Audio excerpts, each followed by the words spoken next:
अस्सलाम वालेकुम, कैसे हैं आप सब। उम्मीद करती हूँ आप सब ठीक ठाक होंगे, खैरियत से होंगे। आज मैं यहाँ पे कोई एक्सरसाइज सॉल्व नहीं कर रही, बल्कि जो अपडेटेड एडिशन बुक जो मैथ की है उस बुक में चैप्टर 10 है और 10C है एक्चुअली। उसमें पॉलीगॉन से रिलेटेड क्वेश्चंस गिवन है और उसमें हमें फार्मूला अप्लाई करना होता है। बच्चों को थोड़ी सी कन्फ्यूजन ये होती है कि कौन सा फार्मूला किस में अप्लाई होगा। तो यहाँ पे मैंने फार्मूला शीट तैयार की है। मैंने वैसे तो अपने स्कूल के स्टूडेंट्स के लिए भी मैंने ये फार्मूला शीट तैयार की थी और साथ मैंने शेयर किया। तो मैंने सोचा आप लोगों के साथ भी, आप लोगों की आसानी के लिए मैं ये वीडियो बनाऊं और आप लोगों के साथ ये फार्मूला शीट शेयर करूं।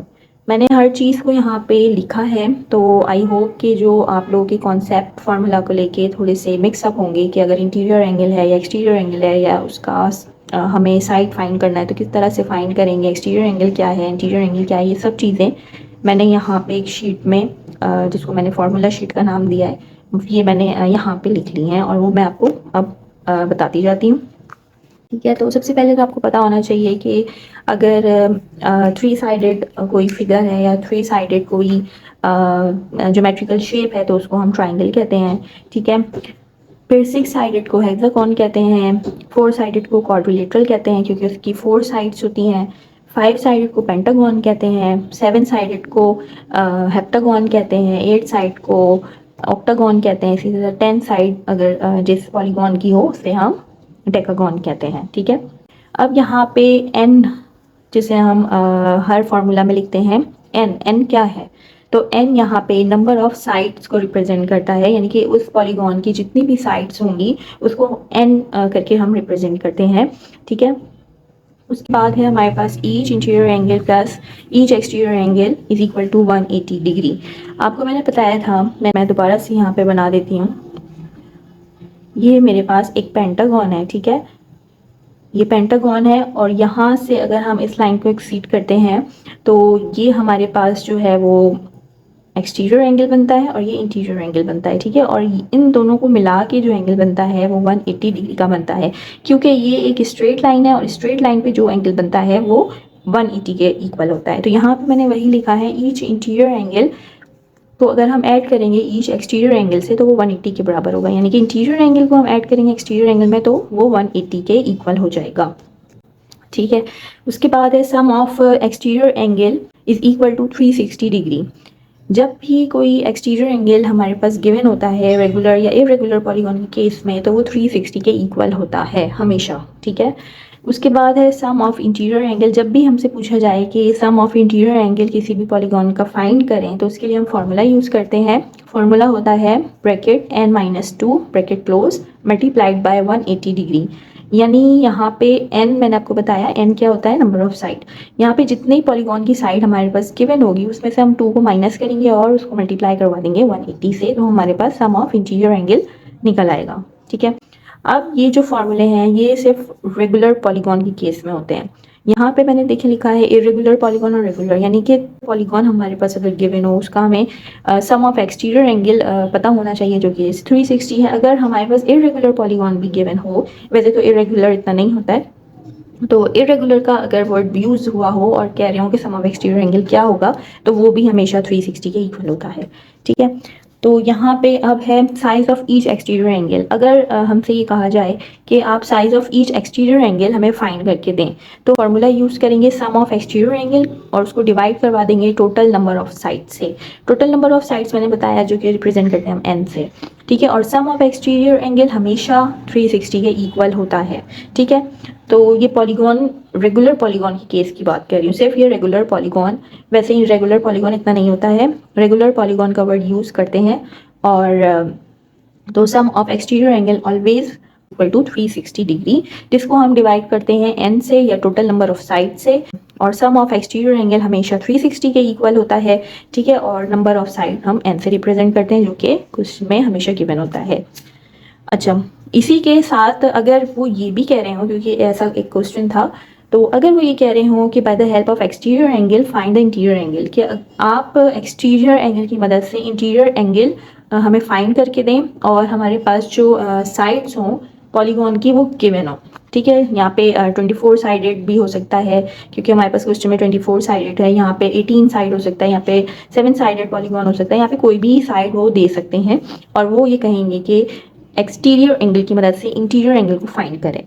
तो उस केस में हमें क्या करना पड़ेगा, उस केस में हमें यहाँ size of each interior angle of n sided polygon, and question में ये मेंशन होगा कि एन यानी कि कितने साइड का पॉलीगॉन है, यहाँ पे कोई भी साइड हो सकती है। तो जब भी इस टाइप का क्वेश्चन आए कि एक्सटीरियर एंगल की मदद से इंटीरियर एंगल को फाइंड करें, तो हम क्या करेंगे कि पहले हम एक्सटीरियर एंगल को फाइंड करेंगे और उसके बाद हम इंटीरियर एंगल को फाइंड करेंगे। इंटीरियर एंगल को फाइंड किस तरह करेंगे, size of each interior angle of n sided polygon is equal to 180 minus size of exterior angle. जो हमारे पास यहाँ पे एक्सटीरियर एंगल का साइज आएगा, ठीक है, हम उसको 180 से माइनस करवाएंगे तो हमारे पास इंटीरियर एंगल किसी भी साइड का पॉलीगॉन हो वो हमारे पास आ जाएगा। अगर हमें क्वेश्चन में गिवन हो कि size of each interior angle find करें, तो इसके लिए हम कौन सा फॉर्मूला यूज़ करते हैं, number of interior angle divide करते हैं नंबर ऑफ साइड यानी कि एन, ठीक है, number of side n represent करता है ना उसको। तो हम size of each interior angle को फाइंड करते हैं, और हम इसको इस तरह भी फाइंड कर सकते हैं कि each interior angle is equal to n minus 2 bracket में मल्टीप्लाइड बाय 180 और डिवाइड कर देते हैं नंबर ऑफ साइड से। ये दोनों सेम है, ये और ये, ठीक है। आप चाहें ये वाला फार्मूला लगा लें, आप चाहें ये वाला फार्मूला लिख लें, तो वो आप इसको फाइंड कर सकते हैं। याद रखिए size of each interior angle, मैं सम नहीं कह रही, सम के लिए अलग फार्मूला होता है और साइज के लिए अलग होता है। Size of each interior angle अगर वो फाइंड करने के लिए कहेंगे तो हम ये वाला फार्मूला या ये वाला फार्मूला अप्लाई करेंगे। अब नंबर ऑफ साइड की बात करें कि number of side of any polygon किस तरह निकलेगा। अगर हमारे पास एक्सटीरियर एंगल गिवन है तो हम उसको कैसे निकालेंगे, अगर इंटीरियर एंगल गिवन है तब भी हम उसको कैसे फाइंड करेंगे number of side of are regular polygon. उसके लिए हम फॉर्मूला यूज़ करते हैं sum of exterior angle of regular polygon. मैंने आपको बताया था सम ऑफ एक्सटीरियर एंगल हमेशा 360 के इक्वल होता है, ठीक है, और size of each exterior angle जो हमारे पास गिवन होगा तो वो हम यहाँ पे लिखेंगे। अगर हमारे पास ईच एक्सटीरियर एंगल क्वेश्चन में ही मेंशन हो लाइक 18 या 6 जो भी गिवन है तो वो हम यहाँ पे लिखेंगे, ठीक है। और यहाँ पे भी मैंने लिख लिया है if exterior angle is given and we find the number of side of regular polygon, तो हम ये वाला फॉर्मूला अप्लाई करेंगे, ठीक है। और रेगुलर पॉलीगॉन क्या होता है, आप देखते होंगे हर क्वेश्चन में ये लिखा होता है रेगुलर पॉलीगॉन। रेगुलर पॉलीगॉन क्या होता है, जिसकी साइड्स और एंगल इक्वल होते हैं। ईच साइड यानी कि each interior angle, each exterior angle, हर चीज़ इक्वल होगी, उसको हम रेगुलर पॉलीगॉन कहते हैं। अच्छा, यहाँ पे एक मैंने मिस कर दिया है, वो भी मैं यहाँ पे लिख लेती हूँ। यहाँ पे तो मैंने बता दिया कि नंबर ऑफ साइड हमें किसी पॉलीगॉन की फाइंड करनी हो और एक्सटीरियर एंगल हमारे पास गिवन हो तो हम ये फार्मूला लगा देंगे। लेकिन हमारे पास इंटीरियर एंगल गिवन हो, यहाँ पे एक्सटीरियर एंगल गिवन था तो हमने ये फार्मूला लगाया। अब इंटीरियर एंगल गिवन होगा तो हम उसके लिए कौन सा फार्मूला लगाएंगे, तो वो मैं यहाँ पे लिख लेती हूँ। अच्छा, यहाँ पे मैंने फार्मूला लिख लिया है। एक्सटीरियर एंगल का केस हमारे पास गिवन हो कि एक्सटीरियर एंगल हमारे पास दिया हुआ हो तो सिंपली हम फार्मूला लगाएंगे और number of side of a regular polygon find कर लेंगे, ठीक है। यहाँ पे मैंने लिख भी दिया if exterior angle is given.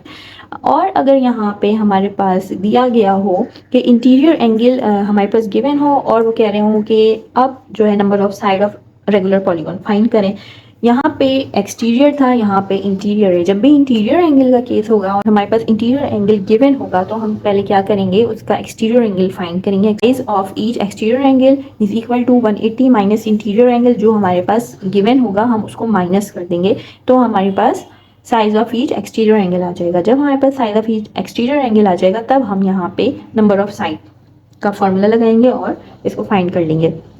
Number of side is equal to sum of exterior angle of any polygon divide करेंगे साइज ऑफ एक्सटीरियर एंगल।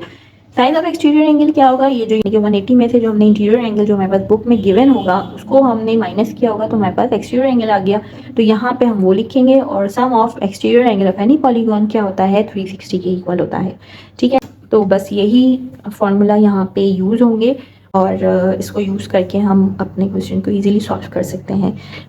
तो आई होप कि आपको क्लियर हो गया होगा। इंशाल्लाह मिलते हैं नेक्स्ट वीडियो में। अपना ख्याल रखिएगा। अल्लाह हाफिज़।